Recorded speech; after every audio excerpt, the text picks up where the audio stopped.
કિસામાના નાગા heritage વિલેજમાં યોજાયેલ 25મા hornbill ફેસ્ટિવલમાં 1 લાખથી વધુ મુલાકાતીઓની ભીડ જોવા મળી. હોર્નબિલ ફેસ્ટિવલ ઉત્સવ 1 ડિસેમ્બરથી શરૂ થયો હતો અને 10 ડિસેમ્બર સુધી ચાલશે. નાગા સંસ્કૃતિ અને વારસાની ભવ્ય ઉજવણી રહી છે. ફેસ્ટિવલ ઓફ ફેસ્ટિવલ્સ તરીકે ઓળખાતા ઉત્સવે સ્થાનિક અને આંતરરાષ્ટ્રીય પ્રવાસીઓ, સંસ્કૃતિ પ્રેમીઓ અને સાહસિકોને આકર્ષ્યા છે. મુલાકાતીઓની સંખ્યામાં નોંધપાત્ર વધારો વ્યાપક પ્રચાર પ્રયાસો અને ઇવેન્ટમાં આપવામાં આવેલી અનન્ય સાંસ્કૃતિક અનુભવોને કારણે થયો છે.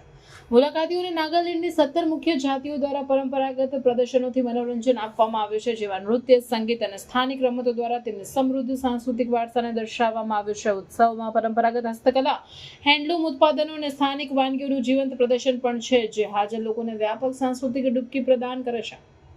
આ વર્ષના ઉત્સવના હાઇલાઇટ્સમાં જાપાન, પેરુ અને વેલ્સ જેવા આંતરરાષ્ટ્રીય ભાગીદારોની ભાગીદારી છે, જે ઇવેન્ટમાં વૈશ્વિક પરિણામ ઉમેરે છે. આ વર્ષે ડેબ્યુ કરનાર હોર્નબિલ ઇન્ટરનેશનલ ફિલ્મ ફેસ્ટિવલ પણ મુખ્ય આકર્ષણ રહ્યું છે, જેમાં વિશ્વભરના વિવિધ સંસ્કૃતિઓ અને વાર્તાઓને ઉજવતા ફિલ્મો દર્શાવવામાં આવી છે.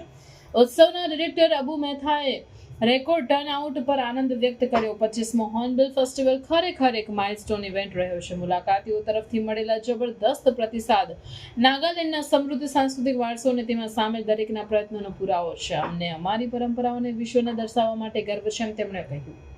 સાંસ્કૃતિક પ્રદર્શન ઉપરાંત ઉત્સવમાં તીરંદાજી, કુસ્તી અને ટ્રેકિંગ જેવા સાહસિક રમતોનો સમાવેશ થાય છે, જે સાહસિકો વચ્ચે લોકપ્રિય રહ્યા છે.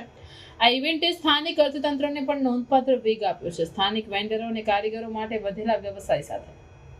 હોર્નબિલ ફેસ્ટિવલ પ્રવાસીઓ માટે એક મોટું આકર્ષણ બની રહ્યું છે, જે નાગાલેન્ડના સાંસ્કૃતિક વારસાને જાળવવાની અને પ્રોત્સાહન આપવાની મહત્વતાને હાઇલાઇટ કરે છે.